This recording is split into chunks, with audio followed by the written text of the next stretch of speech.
દરેકની લાઈફમાં golden period મતલબ સ્કૂલ લાઈફ, જ્યાં આગળ ઘણી બધી મેમરી ક્રિએટ કરીએ છીએ. તો આજે આપણે સ્ટુડન્ટને જ પૂછીશું કે તમારી બેસ્ટ મેમરી કઈ છે.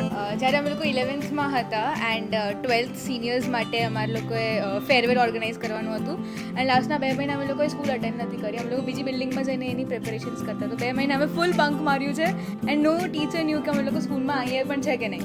ફ્રેન્ડ સાથે ફરવાનું, પછી બેન્ચ તોડવાની.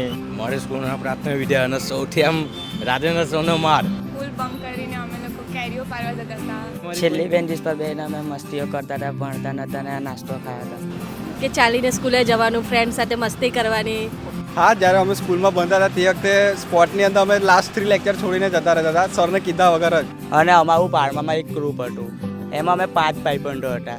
સ્કૂલમાં કંઈ બી કાંડ થાય, કંઈ બી પ્રોબ્લેમ થાય તો બધા ટીચરો અમારું જ નામ લેતા હતા કે આજ 5માંથી કોઈ એક તો હશે જ. બારી તોડી હતી છેલ્લી ઘડીએ ટેન્ટનું એ પડ્યું રાડે, પછી બારી તોડી પાછળ નાખી દીધી સ્કૂલની પાછળ.